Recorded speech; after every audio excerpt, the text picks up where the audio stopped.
Our friend and Shimano athlete Pete Stetina deserves big props for a couple of things he's done this season. First, in spite of a bad crash at Sea Otter, he put his broken wrist in a brace and lined it up at the Belgian Waffle Ride when he was the defending champ.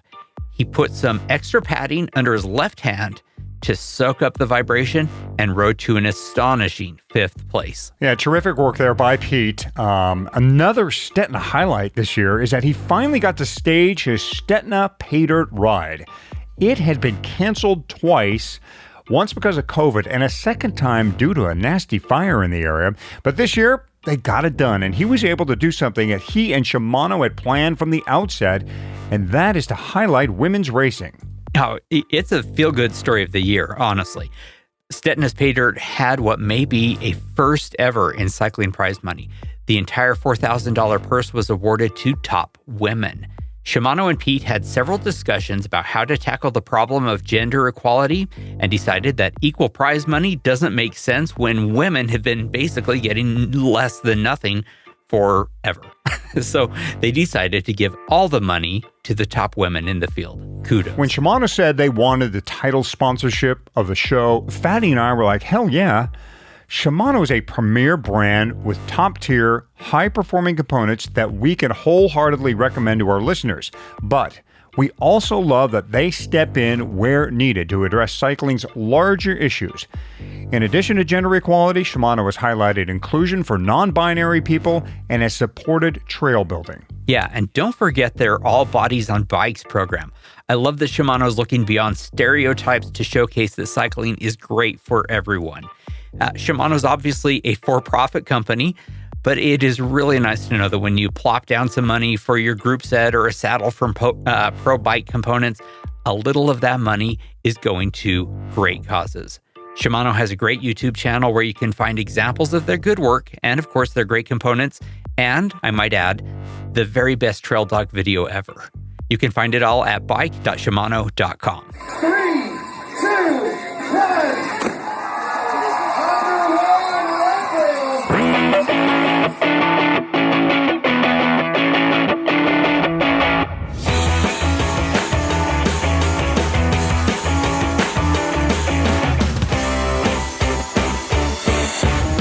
Leadville, the podcast for the 100-mile mountain bike race presented by Shimano. You can find them at bike.shimano.com. This is Season 5, Episode 11 of the show that breaks down, builds up, gets you ready, and of course freaks you out for the highest, hardest one-day mountain bike race in the country. I'm totally freaked out. I'm Michael Houghton. I'm haughty to most.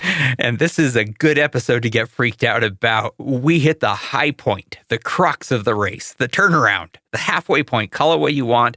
But we're going to be taking you through the section of the Leadville course called the Goat Trail that turns you around at the top of Columbine. And it has some trail sections that is in its sophomore season. Worth hearing about. And thanks to our friends at The Feed, we are also circling back with our hydration expert, Dr. Kevin Sprouse, this time covering a wildly complicated subject, that is cramps. Cramps. Cramps, climbing to the Columbine turnaround, two topics that were practically made for each other. I've experienced both in the same place.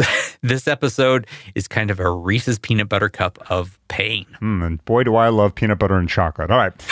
One of the great things about the Leadville Trail 100 is that finisher sweatshirt with the finishing time stenciled onto one of the sleeves of the arms. I love that thing. I have several myself. I wear them around all the time.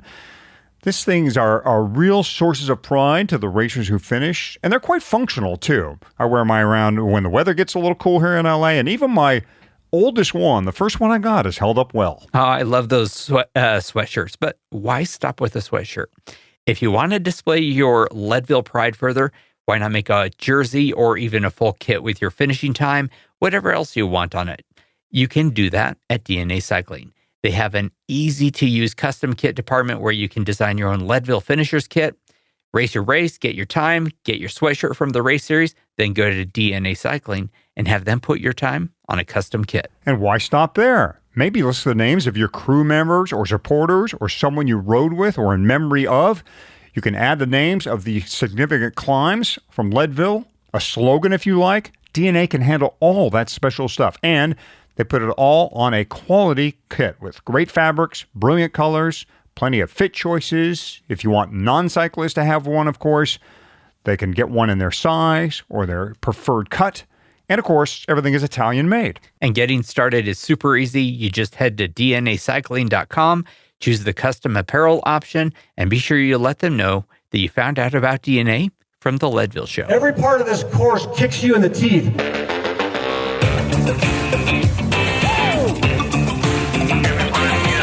Welcome back to the course, the Leadville Trail 100 course, that is. We are talking you through what you need to do to have the best possible day this August 13th, from the shotgun blast to the moment you roll up the red carpet and the 105 miles in between. And last time on the course, we took you most of the way up Columbine, the easy part, with easy in sarcasm quotes for sure.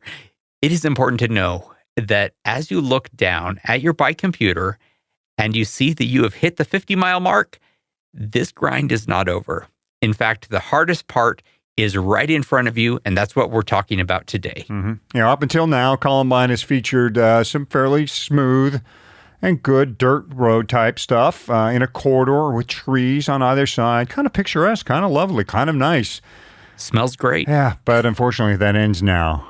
Both the trees do and the good road. Yeah, at mile 50, you are at 11,250 feet in altitude.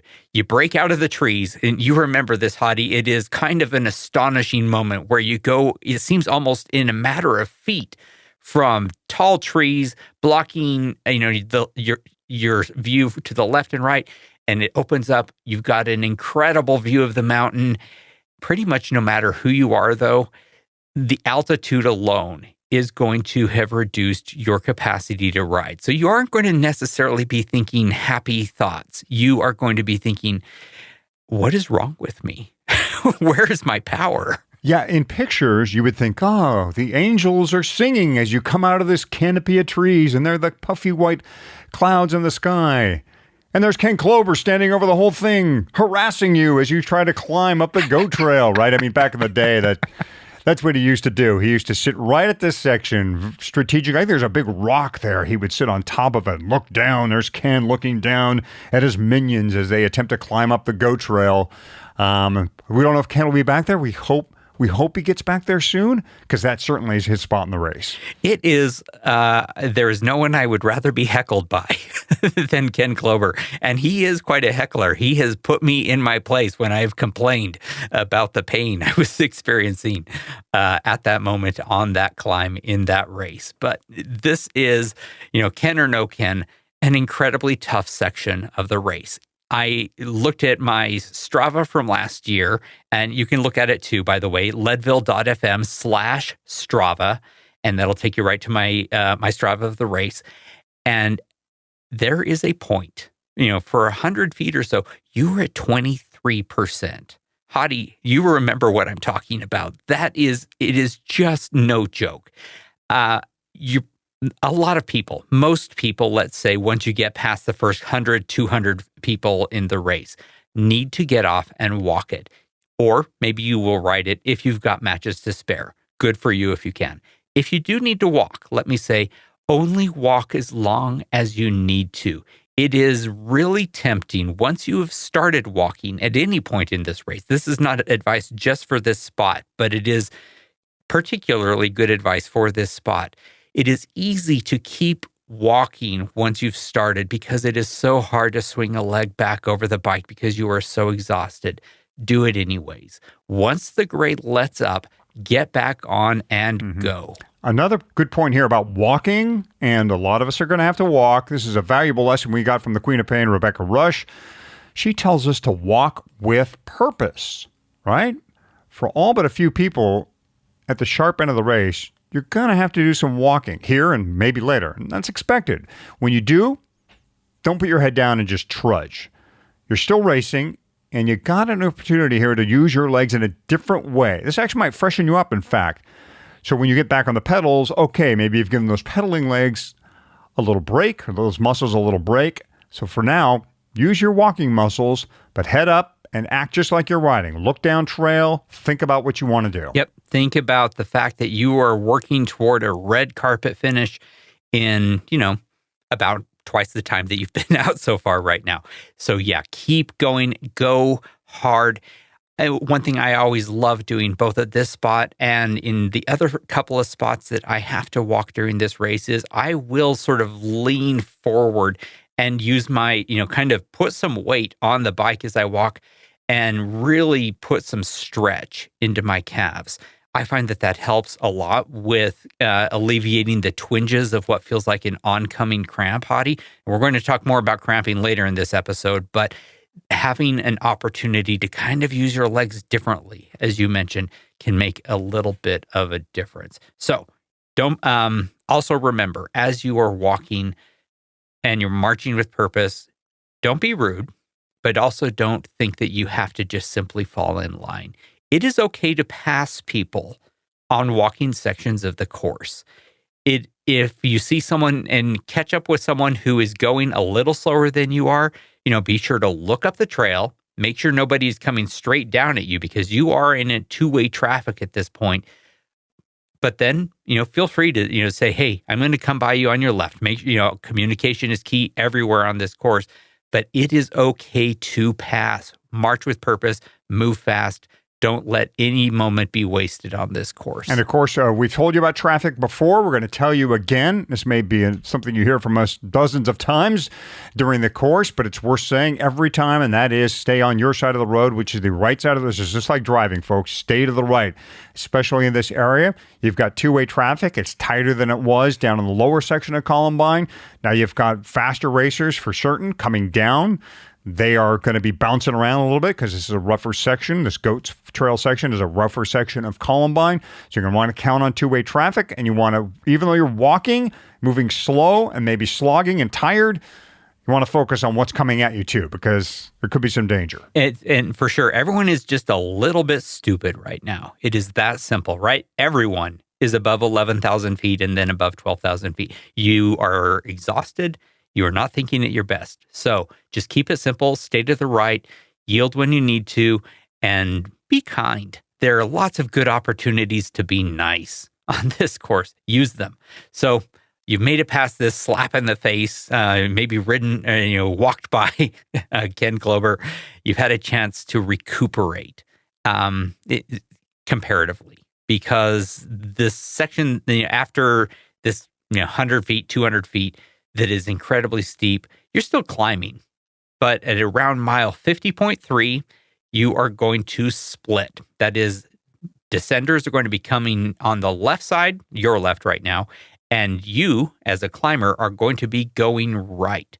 So, different trail, and that alleviates some of the anxiety that you may have about, racers coming down much faster and on, bumpy, rocky road as you are either walking or doing your best to ride. Now, as memory serves, and I haven't had a chance actually to ride this section because my section was back in the old days, pre-2019, when we all just kind of stayed side by side. In other words, the cross traffic was right next to you on your left, but this split is new, probably around 2019. The truth is, no rider is in their right mind at this point, so different trails for different directions is nice. I mean, getting some separation from those people bombing downhill is great. Yeah. Now, when you split, when the trails split and you veer right, it's another very, very tough section. My Strava says that it is about 17% briefly. Luckily, that's only briefly, but it is really hard. There are going to be some of you, some of me, just depending if I'm on form or maybe if I'm not on a single speed, I might be able to ride it. Most of us are going to need to at least get off for a second. But it only lasts for a couple of minutes. And then, and this is sort of a recurring theme with Columbine, there are recuperation opportunities. Most incredibly steep moments are followed by something where you have a chance to pull yourself together and either get your leg back on the bike or to spin a little bit and get some of that lactic acid out of the legs. So the two roads, the split roads, become one again, and you resume normal two-way traffic again at about mile 51, and you've got two very steep hike-a-bikes, at least for most of us, ahead of you in the last mile before that turnaround. So this is a challenging section to ride. Fatty, Have you ever cleared these? I have not, Hadi. No, that's not true. I have cleared them, but not on race day. I've cleaned them at other times, and the difference in how it feels during a pre-ride and how it feels on race day is incredible. The amount of fatigue that you've accumulated at race pace in 51 miles is just incredible. I don't worry about clearing it. I don't care. In fact, I often will roll right to the bottom and swing a leg over and go right into the march instead of, trying to ride to the point where I stall and have to get off. I find that the amount of accumulated pain is much less that way, and I don't think that I'm wasting any time. How about you? Have you ever been able to ride this either during the race or not during the race, be able to clear these two very steep sections before the turnaround? Yeah, in the 2011, I had the legs to do it. I know I did. It was just too much traffic. So traffic forced me off.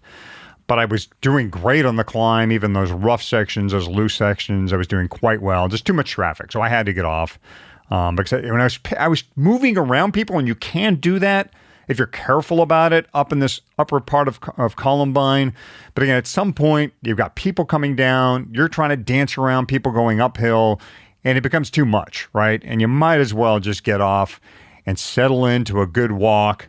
And who knows, maybe you can walk around people too. That's completely possible if you've got folks in front of you who are going that slow. So once I had the legs to do it, and then all the subsequent times I've been up on Columbine, I pretty much, I think, thought, you know what, this is a walking section. I'm resigned to that. That's what I'm going to do. I'm going to become the best walker I can. Yeah, that's a good way to put it. That's like what Rebecca Rush says, walking with purpose, right? Now, I know that Melissa last year in 2021, she did ride the whole thing. And that is definitely in sync with what you were saying, because she was at the pointy end of the race, because she started from the very fast corral and is a very fast racer. She rode the whole thing. She had a clear shot and the legs and lungs to do it. Most of us are going to need to walk it. That is fine. That doesn't mean you can't use this as an effective moment during the race to eat something, right? You have a free hand while you're pushing your bike. Open a gel, get it down. You have a free hand. Take a good long drink. You have people in front of you and behind you. Make allies, make friends. That's kind of what this race is about anyway. And finally, this is one of the things I love about the race. You will have racers coming at you in the other direction. Cheer for them. Others are going to do the same for you, and it is going to make you feel like $1,000,000 when you are on your way down. So absolutely cheer for the racers. Doesn't matter whether you know them or not, who are coming down because they've done something big and important, and you are too. And it is awesome to sort of, cheer each other on. And stay right. And stay right. Again, you want to stay to the right. Now, once you finish these big hike-a-bikes, you're almost at the new turnaround at mile 52. This is the emotional point, the high point of the race, maybe second only to the finish. And again, a new point. We used to ride much further and actually descend a little bit and have to turn around and ride out of a pit. A little better now, right? Also, this is a beautiful spot, big open view of the entire area around you. You're at the southernmost point of the Leadville Trail 100 at this point, the highest and southernmost point of the Leadville Trail 100. You're going to peel right. This is kind of a big turnaround, and there'll be a volunteer there likely trying to hand you a gel or a water or a Coke or whatever you might want.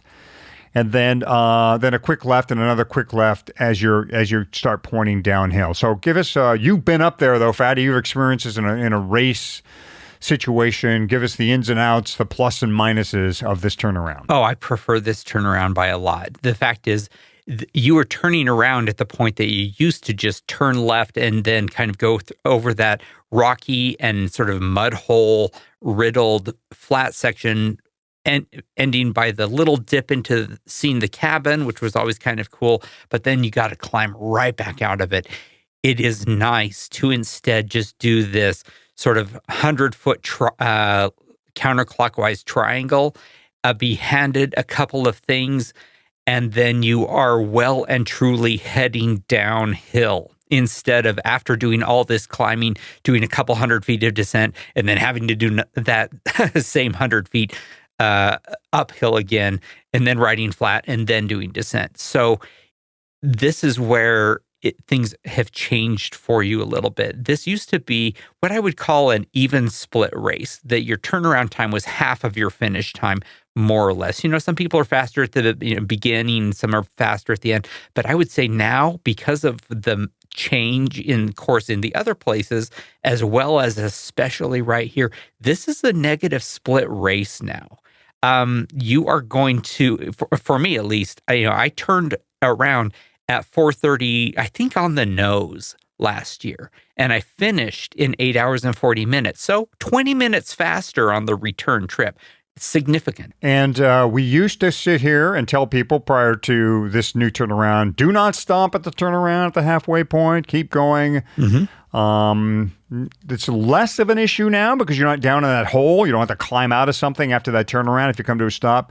What do you think? I mean, is that mitigated now? Can people, if they had to go to the bathroom real bad or needed to stop for some reason, they could kind of pull it off here, do you think? If you need to take a leak, fine. Great idea. There's no trees for you to go behind, by the way. You are well above tree line. But yeah, if you need to take a leak, fine, whatever. If you want to top off your bottles or your hydration pack, if you want to get something to eat, I think all of those things are fine. Those are things you need to do in order for you to stay fast and fueled on your bike. If you are stopping just because you are out of breath, you're at 12,400 feet and good God, I simply can't breathe and need a second to pull myself together. No, get back on your bike and head downhill. This is not a place to catch your breath. This is a place where you get what you need, you turn around and you get going downhill. Your legs are going to have a chance to come back over the next 8 miles. Your lungs are going to do better, astonishingly fast as you shed thousands of feet in altitude over the next 8 miles. It's incredible. Right. So if you stop, make it a quick one because it is, you're going to be back with your crew in fairly short order. So just a quick stop if you absolutely have to. Otherwise, try to keep rolling. Make that left, then that left, and get the hell out of there. Get down that mountain, which is what we'll do on the next episode of the course. It's the bomb down Columbine. Our favorite mountain bike wheel company is making news in the road riding world. And I think a lot of us ride road. So this is definitely worth mentioning. Envy is reducing the number of models in their premier road category. I mean, that's really weird, right, Hadi? Fewer options? Well, Envy's doing it, and they are doing it to make things easier and better for riders. That's right. Envy's SES line is the road racer's choice. SES stands for Smart Envy System. The general idea with these wheels are they are weight minimized and aero maximized. Like how I put that? I think I should be a marketing guy for them. Oh, they've got that guy we love, so I'll stay away. But anyhow, weight minimized, aero maximized. The key design feature that is with the new SES wheels is that the rear rim is just a little deeper than the front. The idea being that the front wheel is more susceptible to crosswind instability, which is why you see Envy call SES wheels by their numbers, 2.3, 3.4, 4.5, and so forth. So 2 is a smaller front wheel as far as depth is concerned, and then 3, a little bit larger. So that's why they designate each of the wheels in this line with those number categories. Envy loves their numbers for their product names. I'm a big fan of the M5, as you know. What Envy did with the SES line is update and consolidate. All their SES wheels are disc brake only now. All of them have cut some weight. All of them are tubeless. All of them are hookless beads. And all models are designed with specific riding styles and tire widths in mind. On the consolidation side, Envy went from 6 models in its SES line to 4 and clearly define which each model excels at. For instance, that 2.3 we talked about is the climber's wheel. But whether you're a climber or an aero freak, Envy has an SES model for you. We know you are here for mountain bike talk, but if you have a road bike too, and we think you do, then treat it right and slap some Envy wheels on it. The SES line can be checked out at Envy, that's ENVE.com. Just about everyone who has ridden a bike hard has at some point had a cramp. Had a cramp that has completely shut you down. And we bet you have wondered why. Why did the muscles suddenly seize up on me? Oh, Hadi, I have suffered my fair share and your fair share of cramps, and have asked myself that question while I have writhed in pain trailside.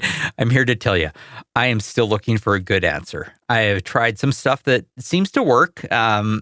Placebo, who knows? But I am. I've tried hot shots. I've tried pickle juice. I've tried electrolyte capsules. But like a lot of our listeners, I feel cramps and preventing them.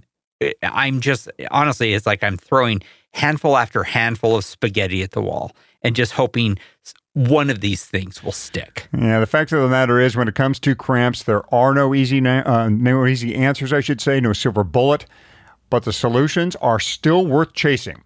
Dr. Kevin Sprouse, who was our guest in episode 9 on hydration, has also seen his share of athletes cramp up.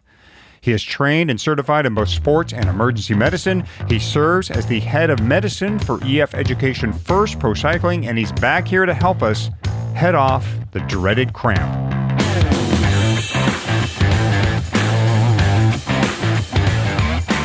Dr. Sprouse, great to have you back again to talk about one of the most painful topics in the Leadville 100, cramping. Tell me, what are they? What makes them happen? I'm sure there's a very easy, simple, 100% agreed upon answer, right? Yeah, right. Well, for what are they, I'd say we can be pretty well agreed. What causes them, maybe that's going to take a while. Well, I know how they feel, but I honestly am not exactly sure what they are. So cramps are what are termed a tetanic contraction. So tetany or tetanus, we all get our tetanus shots. Tetanus is a disease where all the muscles just lock up. They all contract and they won't release. Well, a cramp is that not caused by a disease, but where a single muscle or a group of muscles contracts and cannot release. So oftentimes we think of muscles contracting as being the active component and that they relax passively, that just things kind of turn off. But actually there's energy utilization to relax the muscle fibers. So the fibers, they actually have these cross bridges and they connect one to the other and kind of shorten across each other, and that creates a contraction. To unlock that cross bridge and let things relax, you require ATP, which is kind of the body's way of producing energy, or currency of energy, they say. So it requires energy, and it requires activity on a cellular level to unlink these cross bridges and relax. So you reach a point where it contracts and there's nothing left to kind of allow for that active relaxation component, and it's just knots up. And I think most people have probably experienced this at one time or another, either on the bike or even sleeping or on a plane or any number of situations where something just cramps down. And it's awful. It can certainly ruin a performance, if not a whole day. I will never forget just the most horrendous series of cramps I've ever experienced, which was on my way inbound on the power line, having the best day of my life as far as the Leadville 100 goes, very far ahead of where I had ever been before, and looking at possibly a sub-8 finish, and bam, hit by cramps. Got off, stretched, tried soft pedaling, cramp again, bam, bam, bam. And it's, in the end, I still got my best time ever, 8:12, but I think I had 15 minutes there were it not for the cramps. So I'm looking for never having that experience again. So your story's a really interesting one, because there's a list of things that probably lead to cramps, and we can kind of run through them. But one of them is basically a muscle gets into a situation where it's trying to perform a task that is beyond its capability. And it almost, you can think of it shutting down as like a protective mechanism, right? And so you were on a pace and an effort that was definitely going to be a PR and far beyond probably what you had trained for and expected to do. And so kind of by definition, that was a muscular load that you were unaccustomed to encountering. And oftentimes we'll see that people cramp when they're off the front in a break, or they're having a performance that is just a breakthrough performance for them. And things just shut down. So your experience, although heartbreaking, is not unusual. You're probably in good company. Yeah, cramps get blamed on all kinds of things, Dr. Sprouse: a lack of electrolytes, a lack of hydration, muscle overuse. So give us the $10 million answer here. What causes cramps? Well, when I was in medical school, I had a professor that was fond of saying, if there's many answers to a certain question, we don't know the answer to that question, right? So there's people who will profess that it is electrolytes all day. It's electrolytes. Some will say it's all hydration. Some will say it's all neurologic. And they're probably all right in some situations and wrong in others. The most recent literature on the topic of muscle cramps, exercise-associated muscle cramps, shows that there's probably a strong genetic component. So if your parents tended to cramp, even if they, if maybe your dad wasn't an athlete, but he has leg cramps at night, if they have a low cramp threshold, there's a good chance that you will have to kind of battle these things. There's a neurologic component for sure, where there's a feedback, and the nerve will basically shut the muscle down. Like we were talking about, when you're doing a performance that your muscles maybe aren't accustomed to or aren't conditioned for, there's almost a neurologic safety valve to shut things down so you don't hurt yourself. There's not a lot of evidence that shows that hydration or electrolytes are causative, but I personally think they're probably contributory and maybe causative for some at the far ends of the bell curve. So in other words, if you have maybe you lose a ton of salt in your sweat, that may contribute to you on an individual basis having a threshold that is lowered for cramps. If you are really low on magnesium, we may see the same.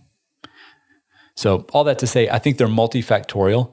Strength training helps as well. So you got to look at your training plan. You got to look at your nutrition, electrolytes, hydration, genetics to some degree, and really figure out which one of those you can play with that's going to impact your presentation of cramps. The cramps I get are I get hand cramps, when I'm riding mountain bike. I get abdominal cramps if I fall off the bike and I clinch up real quick. I'll get these bizarre abdominal cramps, but I also get cramps at rest when I'm just, post ride, hanging out. Suddenly I'll have a muscle just seize up on me. So are those two cramps, are cramps during exercise different from cramps during rest? I mean, yes and no. They're different. Like the same thing is happening on a muscular level, right? So the end result is the same. The cause of them may or may not be the same. If it's after exercise, especially after like a significant bout of exercise, then it's probably related, and there's something, maybe your hydration hasn't caught up. Maybe what you describe with kind of hands and abdomen and other cramps popping up, you probably have a predisposition to cramp. I've certainly worked with athletes who almost never cramp. Once every few years, they'll experience a cramp. So all that to say, you're probably predisposed to have more cramps than maybe the next guy. And after a heavy bout of exercise, there's been a big muscular load, so a big ask of the muscles, right? And there's kind of that neurologic twitchiness, for lack of a better term, like you're on the cusp of a cramp. And you've probably even felt that. You can feel them when they start to come on. Like rarely do they just hit out of nowhere. You kind of get this prodrome or premonition that, oh gosh, here it comes. And you throw in on top of that, maybe poor hydration. You finish a race and grab, I don't know, maybe you grab a beer instead of making sure that you top off the hydration and electrolytes. Not that I'm opposed to that, but it's a common scenario. Then you might just kind of kick yourself over that threshold into a cramp that's post-exercise, but exercise associated. Let's talk about what you can do to hopefully prevent cramps in during the couple of months before the race? Are there things that I can do in my training, in my fueling, in my drinking, in to either reduce or eliminate the chances of me getting a cramp during the Leadville 100? Yes. For eliminate, yes. I'm sorry, other way around. For reduce, yes. For eliminate, I'd never go so far as to promise that. But the idea is everybody's got a threshold, which when they pass it, they'll experience a cramp. You want to raise that as high as you can. If you get it higher than what you'll experience at Leadville, then yeah, you'll effectively eliminate it. For me, I think the number one thing that you can do in the months prior to a race is making sure those muscles are strong. So it's strength training, which often falls away from the training program as you come closer to an event. I'm much more a proponent of strength training year round, especially for athletes who are 30 years old and older. It's a necessary part of it. So having that strength training stimulus on a regular basis, but not even just the going in and hammering a bunch of heavy back squats and deadlifts. Those are important, but also the stabilizing muscles. Oftentimes, when you cramp, it'll be the adductors, right? It'll be like a stabilizing muscle. The big movers are still ready to go, but the little ones that kind of move along with it and keep the knee in line and keep the hip in place, and those are the ones that just get overtaxed. And so it's sometimes more of like think Pilates or mobility training, those type things that are really going to be beneficial in this regard too. So it's the stability and the strength. Hydration is going to be important. That's not necessarily a 3-month project, but in the days leading into the event, I think hydration is important. Electrolytes, like we talked about, maybe not causative. I think probably contributory on some level. So with my athletes, we'll test things like their magnesium levels and see where they might need supplementation or a change in diet, and just make sure all those things are kind of topped off where they need to be. And glycogen stores. So a big aspect of muscle health is how much glycogen they have stored in them. How much fuel are you giving those muscles? So oftentimes, especially with endurance athletes, there's a tendency to want to use big training sessions in the lead into the race to lose a little bit of weight, right? Like if I can just drop a few pounds before the race, I don't have to carry it around the course and all that. But you're typically going to lose a good bit of water and glycogen more so than you lose fat, especially if it's in kind of if you're cramming for the exam, so to speak.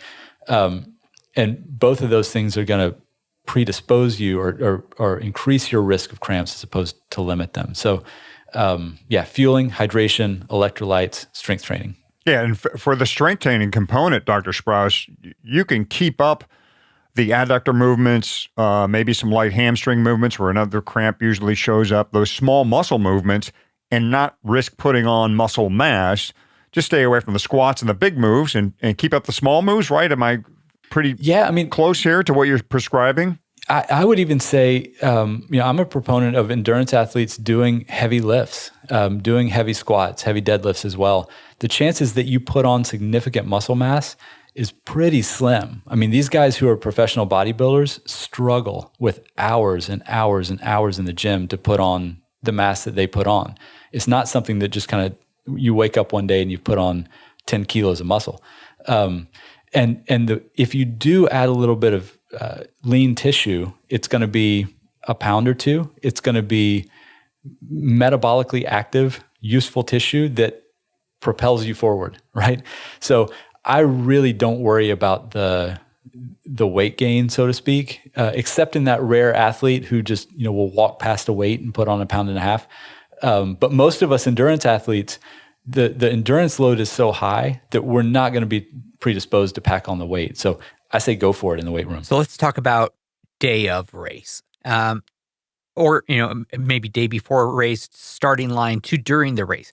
What are the things we can do to keep cramps away? I can't give you a really highly scientific answer here, short of the ones we've touched on with hydration and fueling, and those are important. I don't mean to brush those aside, but anything kind of ancillary. There's massage guns, Hyper Ice and Theragun and things like that to kind of condition the muscles a bit. They do increase blood flow. They increase temperature in the muscle belly. Perhaps that plays a role. I don't think it's harmful unless you just dig in. If you spend too much time and too much pressure, which people do. But appropriate use of these things, Normatec boots or your other compression boots, same idea, kind of not even improving, but encouraging blood flow and lymph return and those things. Massage, same thing. I don't know that I can say with any scientific backing that these will eliminate or reduce cramps, but I think anything that kind of keeps the muscles, fresh and loose, and it's only going to serve. It's not going to hurt. And sometimes it's nice just to have something to do during that time. To feel like you're making a difference, yes. Whether you are or not. Yeah, anything that might have a chance. Any of us who have been through a bad moment with cramps, we'll try anything. So I kind of get that sense. I think that's an important part of practicing sports medicine with athletes is you can't get hamstrung by the available evidence, right? Like we really want to focus on the evidence. We want to be aware of it, know the science, but there's an experiential part of it too. And at a certain point, you get to a place where you say, okay, I can with certainty tell you that this is not harmful. It might help. At worst, it's going to feel good, right? Like maybe it gives you a little bit of a placebo or a crutch for the day. And that's totally worthwhile. There's no reason for me to be like, oh, evidence doesn't support that. Like, that's not what we're trying to accomplish here.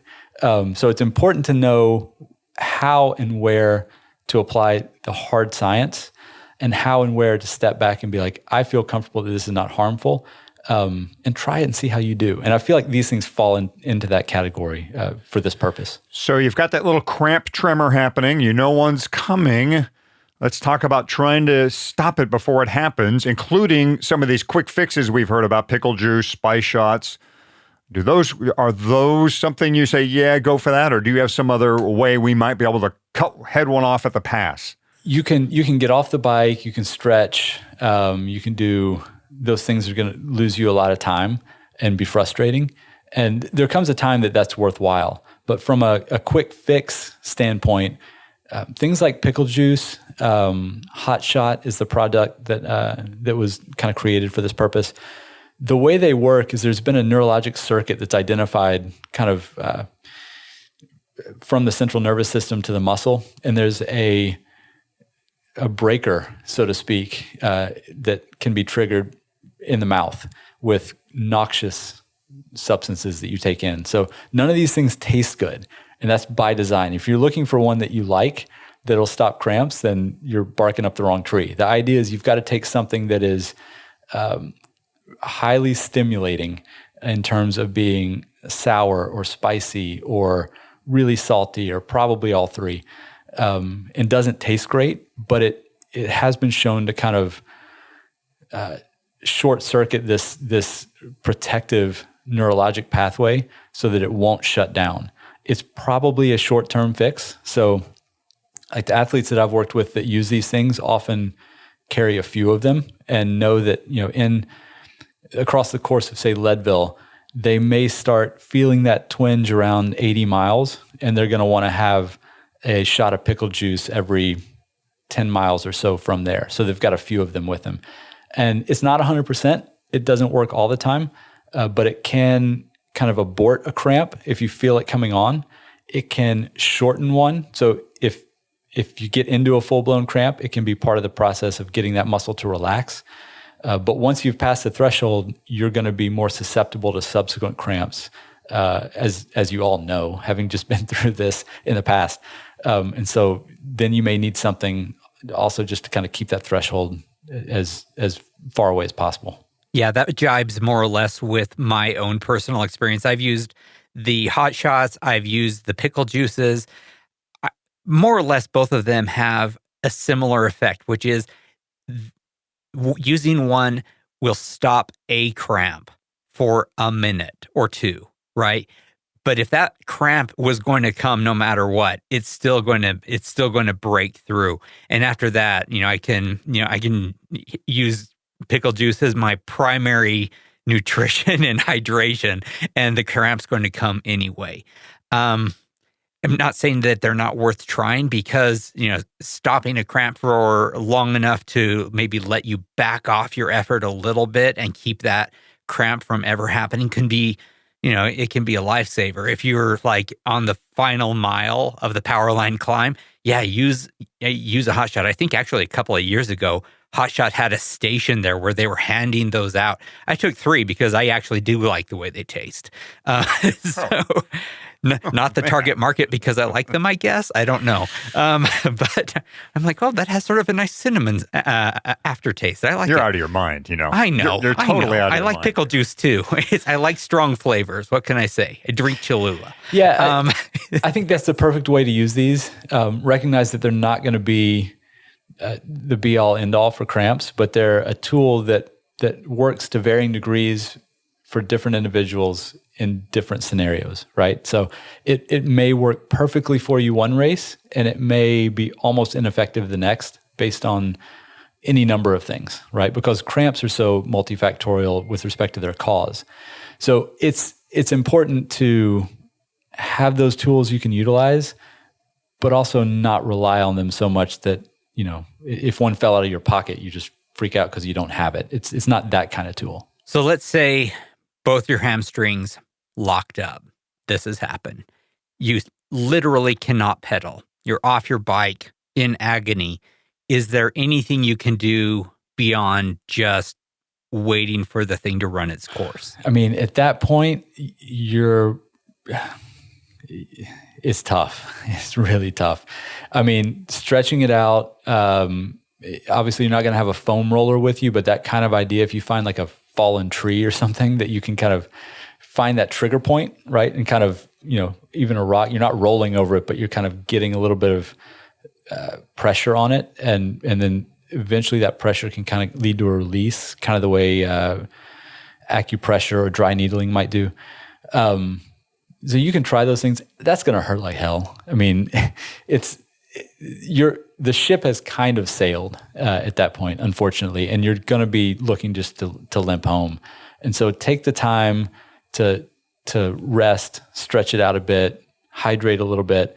And then once it does release, keeping your efforts well below that cramp threshold. You're going to be going slow. You're going to be soft pedaling, kind of going a fast cadence, lower wattage, but that's what's going to get you home. Yeah. And that really was my follow-up on that is what, once you are back on the bike, is the solution to, lighter cadence, lower effort, try to catch up on your hydration and your electrolytes, drink 7 hot shots if you want, whatever it takes. But it sounds like make a change so that you don't slip right back into it. My experience, at least, is once I have had a cramp, likelihood of another cramp seems super high. Oh, absolutely. And I do think all the things you just laid out that's the strategy to take. You got to dial it back a little bit, hydrate, electrolytes, fuel, get some carbohydrate to get back into those muscles, and just know that you're not going to be able to push at the wattage you were beforehand. That effort is not there anymore.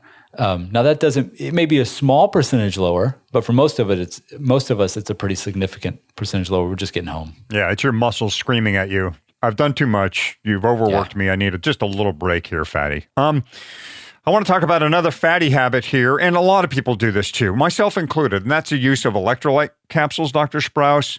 Magnesium in particular, I mean, I've had good luck with magnesium. I've used it myself. It has kept me from cramping a lot or at all at times. A buddy of mine used it with great success. He was a prolific cramper, and he did Leadville sub-8 and said he didn't have a single cramp for the whole day. Now, I'm not going to run around pretending to have the credentials you do and telling everybody in the world to take magnesium, because magnesium in too much can be dangerous too. You don't want to overload with that stuff. But I do want to talk about electrolytes here. Fatty, for instance, he'll pull into Twin Lakes where I feed him twice, and each time he will take some electrolyte capsules. I can't remember handful. he just says, give me a handful of these. Now, Yeah. I think that approach, and as I was watching him do this, and actually Lisa's wife does the same thing, I thought the approach was a little haphazard. Like he seems to be just taking these things purely out of hoping that it will help him, without deep knowledge that it's actually doing anything. So give us some truths and some misunderstandings about electrolytes, specifically magnesium and calcium, which we find predominantly in these capsules. If we go back to what the studies would conclude, is that electrolytes are probably not very helpful with respect to cramping frequency.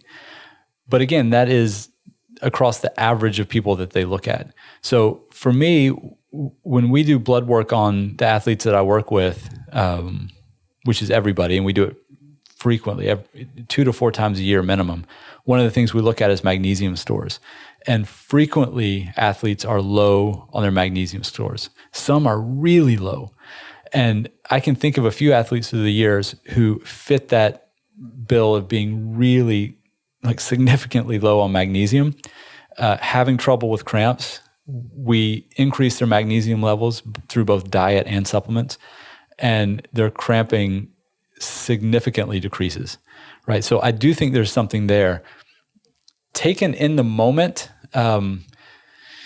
if you are someone who's really low on magnesium, then I guess kind of having a drip during the race through, grabbing capsules or in your bottle or whatever else could possibly be beneficial. I think a better strategy would be to find out if that's you and rectify it on kind of a larger scale, throughout across months and years as opposed to the hours of the race.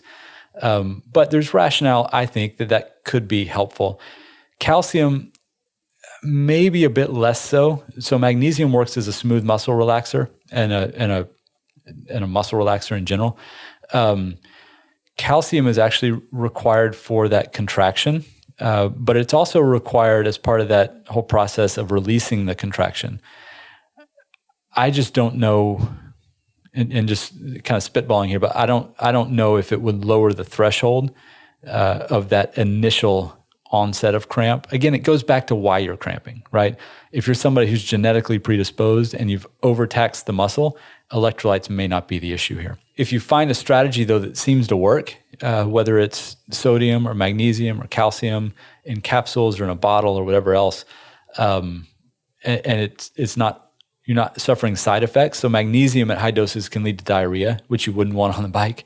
But if you're avoiding those, then go for it. I think it's a reasonable thing. Yeah. What I would say is the way I was using magnesium is not so much on race day. In fact, really, I didn't take any capsules on race day.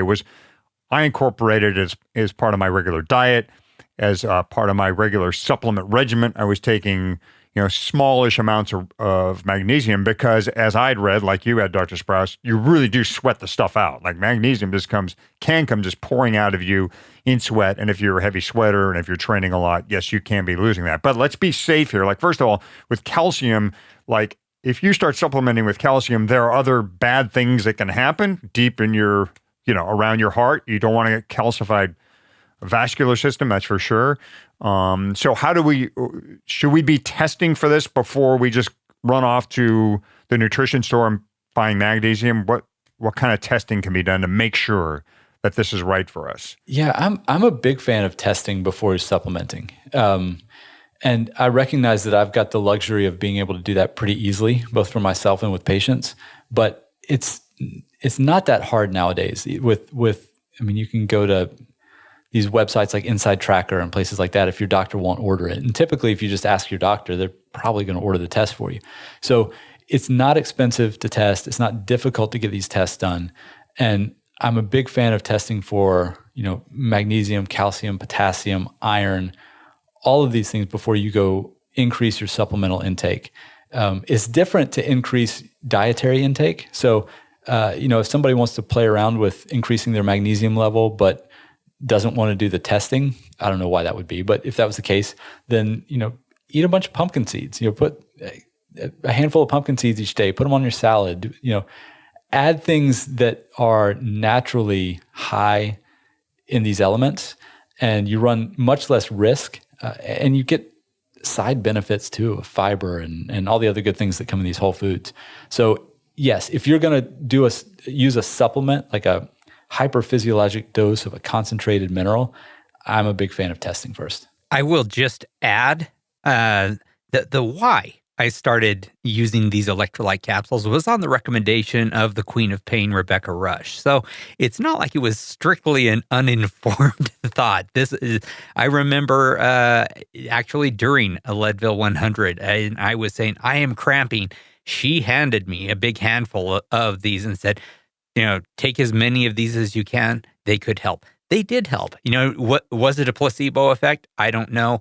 But I know that there's some ginger root and stuff in there that's helped settle my stomach. And, I think that, I don't know. To me, I'm going to keep taking them, Hottie. I'll just say that. And I'm going to probably throw them on the ground. Say, oops, sorry, I dropped them, Fatty. I got more in my pocket, man. You can't stop me. So let's kind of sum this up, Dr. Sprouse. An athlete comes to you and says, Dr. Sprouse, I have a real problem with cramping during my races, my important races. Just give me the kind of the step-by-step. What are you going to run them through to try and help them head this thing off? Yeah, so we're going to have a long conversation about when these cramps happen, what kind of efforts bring them on, what kind of environmental conditions bring them on, and kind of really understand the situation that predisposes to this. We're going to talk about their family. Like, did your parents tend to cramp a lot? We're going to get an idea of, genetic predisposition. I want to know what their training regimen looks like. Are they doing strength training? How do they prepare for these efforts? And we're going to look at diet. Do they eat mostly processed foods and aren't getting nutrient-rich sources of foods? Do they supplement? And then I'm going to do blood tests with them too, and look at these things. Probably going to do a sweat sodium test as well, just to see if they're an outlier. For most people, it's probably not going to matter for their cramps. But if somebody comes in and they're losing, 1,800 milligrams of sodium per liter, then they're kind of on the tail end, the right end of that bell curve. And that may be something we want to address. So it's going to be, because cramps are probably multifactorial in regard to their cause, our approach is going to be very multifactorial in terms of investigating and then proposing some treatments. Well, I'm going to raise my bottle to Dr. Sprouse. Fatty, here's to no cramps at Leadville. Yeah. We look forward to seeing you out there. Thanks for all your advice. Folks, if you haven't heard our hydration episode with Dr. Sprouse, go back and listen to that. For sure. Very important info there. And then combine that with our cramps episode here. Our no cramps. We should call this the no cramps episode. Yeah. Because that's what we're hoping for. Dr. Sprouse, thanks for all your advice. We really appreciate it. Oh, thank you. It's my pleasure.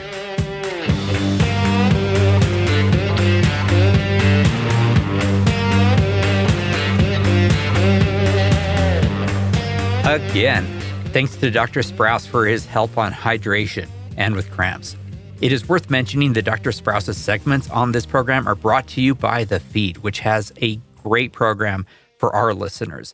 Dr. Sprouse mentioned some hydration products in this episode, and you can find, of course, all of them at The Feed. And how would you like to spend $80 on any nutrition brand or product that fuels your training and racing? Right now, you can receive $80 in annual credit at The Feed. Yeah, The Feed is the world's largest online marketplace for athletes to shop sports nutrition, high-performance supplements, and recovery gear to make your workout as good as it can be. Claim your $80 in annual credit at thefeed.com/Leadville. Register your email and verify your phone number. Then spend your first Feed credit of $20 right away. Let's go ahead and wrap this episode. Hottie and I are on social media. I'm on Twitter, @FatCyclist. Hottie's on Instagram, @Michael Houghton. Of course, we're both on Facebook. The Leadville 100 mountain bike participants page. We're there way too often, talking way too much. We can't help ourselves. If you want to have a conversation, though, join our Slack channel. You will find a link to it over at leadville.fm/Slack. If you like the show, and we hope you do, go to wherever you listen and give us a 5-star rating and write a review. And to see all the ways you can find the show, it is leadville.fm. Yeah, a little word of mouth also helps. In fact, I think that is my very favorite way for people to find out about us, because those are honest referrals, right? Letting your racing friends know about this show, this very independent podcast, is a great way to keep this show rolling. Good luck in your riding, racing, and recovery. Thanks for listening, and we'll see you on the Columbine descent. We're ready for Columbine. It's going to be probably a huge shock to the system.